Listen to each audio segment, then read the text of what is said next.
తెరవండి. ఈరోజు మన పాఠం ప్రకటన గ్రంథం 13వ అధ్యాయం 1 నుండి 5వ వచనం వరకు. సావధానంగా వినండి. 10 కొమ్ములు 7 తలలు కల ఒక క్రూర మృగము సముద్రములో నుండి పైకి రావటం చూచాను. దాని కొమ్ముల మీద 10 కిరీటాలు, దాని తలల మీద దేవదూషణకరమైన పేర్లున్నాయి. నేను చూచిన ఆ మృగము చిరుతపులిని పోలి ఉన్నది. దాని పాదములు ఎలుగుబంటి పాదముల వంటివి, దాని నోరు సింహపు నోరు వంటిది. దానికి ఆ ఘటసర్పము తన బలమును, తన సింహాసనమును, గొప్ప అధికారమును ఇచ్చింది. దాని తలల్లో ఒకదానికి చావు దెబ్బ తగిలినట్లున్నది. అయితే ఆ చావు దెబ్బ మానిపోయింది గనుక భూజనులందరూ మృగము వెంట వెళ్ళుతూ ఆశ్చర్యపడుతున్నారు. ఆ మృగమునకు అధికారమిచ్చినందున వారు ఘటసర్పమునకు నమస్కారము చేశారు. మరియు వారు చెప్పుకున్నారు, ఈ మృగముతో సాటి ఎవరు? వానితో యుద్ధము చేయగలవాడెవడు? వారు ఆ మృగమునకు నమస్కారము చేశారు. డంబపు మాటలను, దేవదూషణలను పలికే నోరు దానికి ఇయ్యబడింది. మరియు 42 నెలలు తన కార్యము జరపటానికి అధికారము దానికి ఏర్పాటైంది. ప్రియశ్రోతలు వింటున్నారా? 7వ బూర మోగటంతోటే 7 వ్యక్తులు కనపడతారు. 12వ అధ్యాయంలో 5 చూచాము. 1 స్త్రీ అనగా ఇశ్రాయేలు జాతి, 2 ఎర్రని ఘటసర్పం అనగా సైతాను, 3 స్త్రీ కన్న మగ శిశువు అనగా క్రీస్తు, 4 మిఖాయేలు అనే ప్రధాన దూత, 5 ఇశ్రాయేలు శేషిత ప్రజ అనగా 144,000 మంది. వీరు ముద్రించబడిన జనసముదాయం. వీరు మహాశ్రమ కాలమంతా సురక్షితంగా ఉంటారు. 13వ అధ్యాయంలో మిగతా 2 మనకు కనిపిస్తారు. సముద్రములో నుంచి వచ్చిన వన్యమృగం, ఇతడు రాజకీయ శక్తికి సంకేతం. ఇతడు ఒక వ్యక్తి. మరో వ్యక్తి భూమిలో నుండి వస్తాడు. ఇతడు మతశక్తికి ప్రతీక. ఈ 2 మృగాలు చేసే హంగామా అంతా ఇంతా కాదు. ఇది వెలుగుకు చీకటికి మధ్య యుద్ధం, దేవునికి సైతానుకు మధ్య సంగ్రామం. మహాశ్రమల కాలం ముగింపు సందర్భంలో ఈ 2 మృగవ్యక్తుల నిర్వాకం చూపబడింది. ఈ 2 క్రూరమైన వన్యమృగాలు. మృగమంటేనే ఘోరం, వన్యమృగం మరీ ఘోరం. క్రూరమై, హానికరమై, భీకరమైన వ్యక్తులిద్దరికీ మృగాలు అని పేరు. మొదటి మృగం అంత్యక్రీస్తు, పునరుద్ధరించబడిన రోమక సామ్రాజ్యాధినేత. ప్రకటన గ్రంథం 16వ అధ్యాయం 10వ వచనంలో క్రూర మృగము యొక్క సింహాసనం పేర్కొనబడింది. ఆ మృగమే ఈ మృగం. అతని గుప్పిట్లో సామ్రాజ్యమంతా ఉంది. ఇక ఈ 2వ మృగమెవరు? ఇతడు మానవుడు, అబద్ధ ప్రవక్త, మతనాయకుడు. మొదటి మృగాన్ని ఆరాధించడానికి అందరినీ ప్రేరేపించే దుర్బోధకుడు, అబద్ధ ప్రవక్త. ఇతడు అంత్యక్రీస్తే. అంత్యక్రీస్తు జూనియర్ అనొచ్చు. అంతి అంటే 2 అర్థాలున్నాయి. అంతి అంటే వ్యతిరేకం లేదా ప్రత్యామ్నాయం. యోహాను తన 2 పత్రికలలో అంత్యక్రీస్తును పేర్కొన్నాడు. యోహానే అంత్యక్రీస్తును సూటిగా పేర్కొన్న అపోస్తలుడు. అంత్యక్రీస్తులో ఈ 2 లక్షణాలున్నాయి. వీడు నకిలీ క్రీస్తు, క్రీస్తు వ్యతిరేకి కూడా. క్రీస్తును అనుకరించే క్రీస్తు వ్యతిరేకే అంత్యక్రీస్తు. 1 యోహాను 2వ అధ్యాయం 18వ వచనం, చిన్నపిల్లలారా, ఇది కడవరి ఘడియ. క్రీస్తు విరోధి వస్తాడని విన్నారు గదా. ఇప్పుడు అనేకులైన క్రీస్తు విరోధులు బయలుదేరి ఉన్నారు. ఇది కడవరి ఘడియ అని దీనిచేత తెలుసుకుంటున్నాము. చిన్నపిల్లలారా, ఇది కడవరి ఘడియ. ఇప్పటి వరకు ఇది కడవరి ఘడియే. యోహాను కాలం నాటికే అనేక మంది అంత్యక్రీస్తులు బయలుదేరారు. ఇంతకు ఈ అంత్యక్రీస్తులను గుర్తుపట్టడం ఎలాగా? 1 యోహాను 2వ అధ్యాయం 22వ వచనం, యేసు క్రీస్తు కాడని చెప్పేవాడు తప్ప ఎవడబద్ధికుడు? తండ్రిని కుమారుణ్ణి ఒప్పుకొనని వీడే క్రీస్తు విరోధి. అంత్యక్రీస్తు క్రీస్తు యొక్క దేవత్వాన్ని అంగీకరించడు. అతడు క్రీస్తుకు వ్యతిరేకి, ప్రతికూలుడు. భూమిపై యేసుక్రీస్తుకు ప్రబల శత్రువు అంత్యక్రీస్తు. 1 యోహాను పత్రిక 4వ అధ్యాయం 1వ వచనం 3వ వచనంలో అంత్యక్రీస్తును గురించిన మరికొన్ని వివరాలు చెప్పబడినవి. ప్రియులారా, అనేకులైన అబద్ధ ప్రవక్తలు లోకములోనికి బయలు వెళ్లి ఉన్నారు గనుక ప్రతి ఆత్మను నమ్మక ఆయా ఆత్మలు దేవుని సంబంధమైనవో కావో పరీక్షించండి. యేసుక్రీస్తు శరీరధారి అయి వచ్చాడని ఏ ఆత్మ ఒప్పుకుంటుందో అది దేవుని సంబంధమైనది. ఏ ఆత్మ యేసును ఒప్పుకొనదో అది దేవుని సంబంధమైనది కాదు. దీనిని బట్టే దేవుని ఆత్మను మీరెరుగుదురు. క్రీస్తు విరోధి ఆత్మ వస్తుందని మీరు విన్న సంగతి ఇదే. ఇదివరకే అది లోకములో ఉన్నది. దేవుని వాక్యాన్ని అనగా క్రీస్తు దేవత్వాన్ని కాదనే ఏ బోధ అయినా, ఏ గ్రంథమైనా, ఏ సిద్ధాంతమైనా అది అంత్యక్రీస్తు సంబంధమైనదే. యేసుక్రీస్తు దేవుడు కాడనేవాడు ఒక అంత్యక్రీస్తు అని చెప్పవచ్చు. అనగా అతడు క్రీస్తు వ్యతిరేకి, క్రీస్తు విరోధి. 2 యోహాను పత్రిక 7వ వచనం అంటోంది, యేసుక్రీస్తు శరీరధారి అయి వచ్చాడని ఒప్పుకొనని వంచకులు అనేకులు లోకములో బయలుదేరి ఉన్నారు. అట్టివాడే వంచకుడు, క్రీస్తు విరోధి అయి ఉన్నాడు. అంత్యక్రీస్తు మోసగాడు, వంచకుడు, క్రీస్తులాగా నటిస్తాడు. జాగ్రత్తగా పరీక్షించి పసికట్టాలి. వారు వీరు భక్తులని వెంటనే నమ్మేయవద్దు. వాక్యమనే గీటురాయి మీద గీచి చూస్తే వారి నాణ్యత ఏపాటిదో ఇట్టే తెలిసిపోతుంది.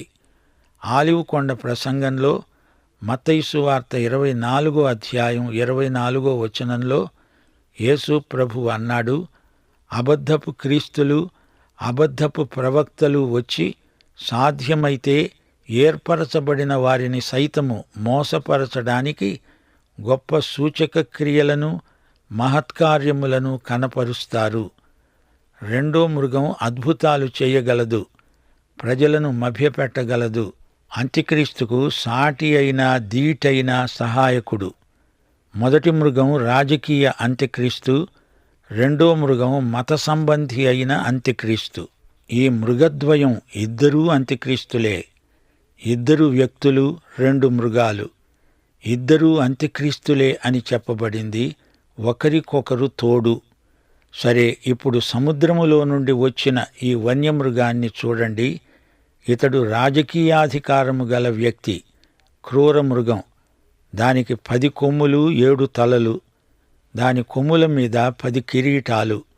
దాని తల మీద దేవదూషణకరమైన పేర్లు రాసి ఉన్నాయి. సముద్రములో నుండి ఈ మృగాన్ని బయటికి తెచ్చింది సైతానే. సముద్రం లోక జాతులన్నిటికీ సంకేతం. మానవ సముద్రమిది. ఆ సముద్రానికి శాంతి లేదు, విశ్రాంతి లేదు. ఇదెక్కడి ఆకారం? ఈ మృగాన్ని నడిపించేవాడు సైతాను. మొదటి మృగం ప్రాచీన రోమక సామ్రాజ్యానికి ప్రతినిధి. రోమక సామ్రాజ్యం ముక్కలైపోయింది, మళ్లీ సంఘటితపరిచింది ఈ మృగం. దేవుడు ఈ కొంచెం కాలం రంగస్థలాన్ని సైతానుకు విడిచిపెట్టాడు. ఏం చేస్తావో చెయ్యి అంటూ అంతా సైతానుకు వదిలిపెట్టి చూస్తున్నాడు దేవుడు. ఈ మృగం దానియేలు గ్రంథమందలి 4వ మృగం వంటిది. దానియేలు 7వ అధ్యాయంలో ఈ మృగం పేర్కొనబడింది. రోమక సామ్రాజ్య ప్రవచనం ఆ మృగంలో కనిపించింది. చిన్న కొమ్ము వచ్చి దాన్ని హతమారుస్తుంది. 4వ మృగం కొంతకాలం చెలరేగింది. దాని 7 తలల్లో ఒక తలలో నుండి 10 కొమ్ములు వచ్చాయి. వాటిలో చిన్న కొమ్ము. ఈ కొమ్ము మిగతా 3 కొమ్ములను కలుపుకొని మొత్తం 3 మిగతా 7 కొమ్ములను లోబరుచుకుంటాయి. యోహాను ఈ ప్రవచనాలు చెప్పే కాలం నాటికే దానియేలు ప్రవచనాలు చాలా వరకు నెరవేరాయి. మొదటి 3 మృగాలు బబులోను సింహం, మాదీయ పారసీకం ఎలుగుబంటి, గ్రీకు మాసిదోనియా చిరతపులి. ఈ ప్రవచనాలు అప్పటికే నెరవేరాయి. దానియేలు ప్రవచనాలు చెప్పాడు. యోహాను కాలానికి అవి నెరవేరాయి. ఇప్పుడు యోహాను 4వ మృగ ప్రవచనం చెబుతున్నాడు. ఇదే చిన్న కొమ్ము ప్రవచనం. 4వ మృగం రోమక సామ్రాజ్యం. అదే కాలంలో యోహాను జీవించాడు. డొమిషియను అనే రోమా చక్రవర్తి పద్మాసు ద్వీపంలో యోహానును నిర్బంధంలో ఉంచాడు. ఈ రోమక సామ్రాజ్యం రానురాను బలహీనం కాసాగింది. యోహాను ఇది స్వయంగా చూడగలడు. కాని దానియేలుకు ఈ భవిష్యత్తు తెలియదు. దానియేలు గ్రంథం 7వ అధ్యాయములోని చిన్న కొమ్ము అనగా రోమా సామ్రాజ్యం కాలంలో యోహాను ఉన్నాడు. ఈ చిన్న కొమ్మే వన్యమృగమై మనకు ప్రకటన గ్రంథంలో కనిపిస్తున్నది. యోహాను ప్రవచనంలో పునరుద్ధరించబడిన రోమా సామ్రాజ్యాన్ని ఏలే మృగమే ఆ చిన్న కొమ్ము.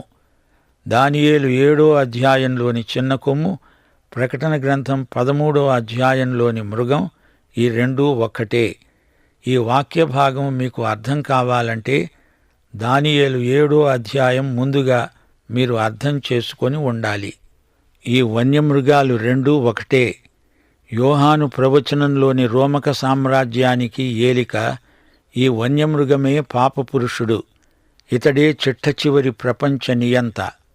ప్రకటన గ్రంథం 13వ అధ్యాయం 18వ వచనం ఇదే వాస్తవాన్ని ధృవపరుస్తోంది. బుద్ధిగలవాడు మృగము యొక్క సంఖ్యను లెక్కించనీయండి. అది ఒక మనుష్యుని సంఖ్యే. ఆ సంఖ్య 666. ఇందులో జ్ఞానము కలదు. ప్రపంచ నియంత అయిన మానవుణ్ణి గురించి ఇప్పుడు మనమెన్నో సంగతులు తెలుసుకుంటాము. ఐరోపానంతా ఒకటి చెయ్యాలని ప్రయత్నించిన వారెందరో చరిత్ర గర్భంలో కలిసిపోయారు. అది సాధ్యం కాలేదు. నెపోలియను, హిట్లరు ఆ కోవకు చెందినవారే. మహాశ్రమల కాలంలోనే ఆ నియంత బయలుదేరతాడు అని ప్రవచనం. ప్రవచనం నెరవేర్పు దేవుని నిర్ణీత కాలంలోనే జరుగుతుంది. సైతానే అట్టి నియంతలను లేపుతాడు.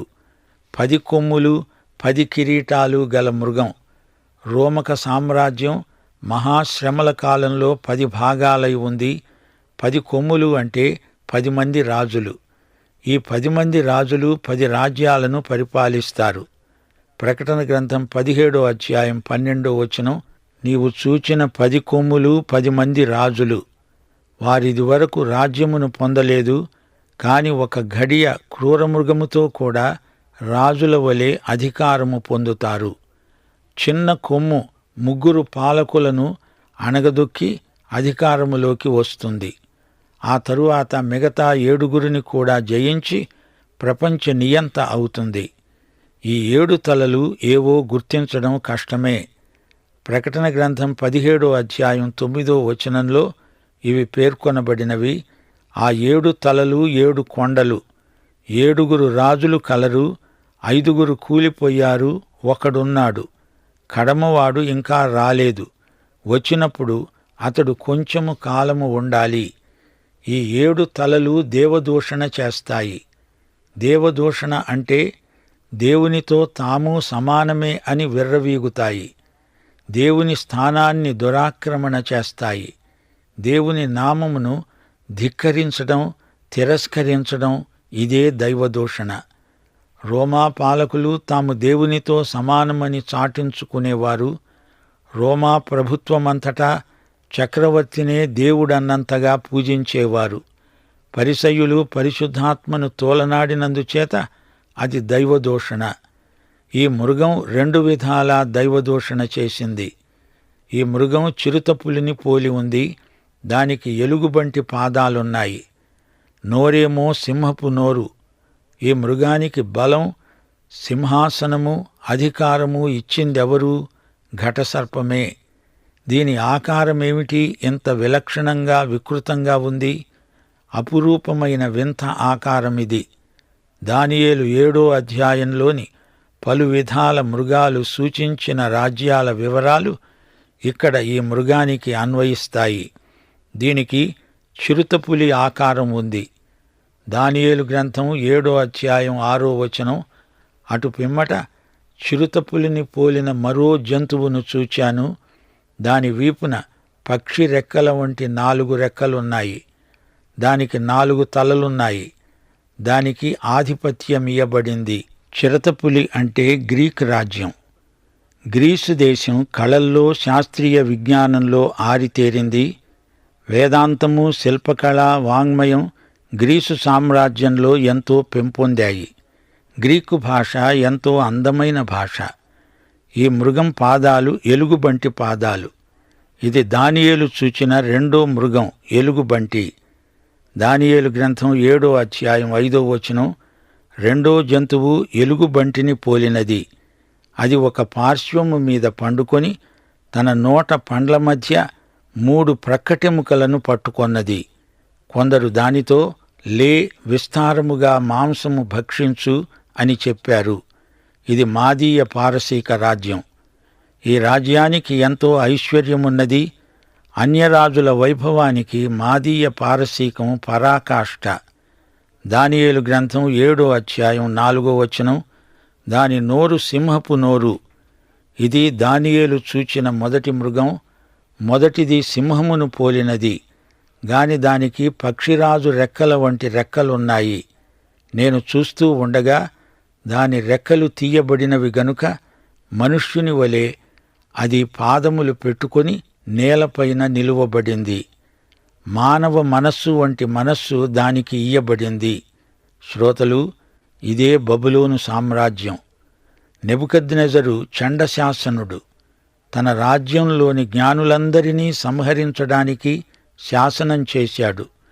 3 హీబ్రూ యువకులను అగ్నిగుండంలో పడద్రోయించాడు. స్వప్న ప్రతిమ యొక్క తల బంగారం. అదే బబులోను రాజ్య శక్తి. అతనికి ఎదురు లేదు. ప్రతిమ పాదాల వేళ్లు 10. అందులో ఒకటి అంత్యక్రీస్తు. అయినా వీడు బబులోనును మించి రెచ్చిపోతాడు. సైతానే ఈ అంత్యక్రీస్తును తెచ్చి నిలువబెడతాడు. వీడే సైతాను రూపుకట్టిన చండ ప్రచండు. లూకాసు వార్త 22వ అధ్యాయం 3వ వచనంలో ప్రభు, మీలో ఒకడు సైతాను అని ఇస్కరియోతు యూదాను గురించి అన్నాడు. అలాగే ఈ అంత్యక్రీస్తు సైతానే అన్నంతగా చెలరేగుతాడు. మత్తయి సువార్త 16వ అధ్యాయం 23వ వచనంలో ప్రభువు పేతురును చూచి, సైతానా వెనక్కుపో, నీవు నాకు అభ్యంతర కారణమై ఉన్నావు అన్నాడు. అంటే సైతానే పేతురు చేత ఆ మాట పలికించాడు. ప్రభువా, సిలువ నీకు దూరమగునుగాక అన్నాడు. 2 తెస్సలోని పత్రిక 2వ అధ్యాయం 9-10 వచనాల్లో పౌలు ఏమన్నాడు? నశిస్తున్నవారు తాము రక్షించబడడానికి సత్య విషయమైన ప్రేమను అవలంబించలేదు గనుక వాని రాక అబద్ధ విషయమైన సమస్త బలముతో, నానావిధములైన సూచక క్రియలతో, మహత్కార్యములతో, దుర్నీతిని పుట్టించే సమస్త మోసముతో నశిస్తున్న వారిలో సైతాను కనపరచే బలాన్ని అనుసరించి ఉంటుంది. సరే, ఈ మృగాన్ని మరోసారి చూడండి. దాని తలలలో ఒకదానికి చావు దెబ్బ తగిలినట్లయింది. అయితే ఆ చావు దెబ్బ మానిపోయింది గనుక భూజనులందరూ మృగము వెంట వెళ్ళుతూ ఆశ్చర్యపడుతున్నారు. ఇదేమి విచిత్రం! దీని వివరణ వచ్చే పాఠంలో వినండి. ప్రభువు, రక్షకుడు అయిన యేసుక్రీస్తు వారి కృప, సృష్టికర్త తండ్రి అయిన దేవుని ప్రేమ, ఆదరణకర్త అయిన పరిశుద్ధాత్మ సహవాసము నిత్యత్వము పర్యంతము మనకందరికీ తోడై ఉండునుగాక. ఆమేన్.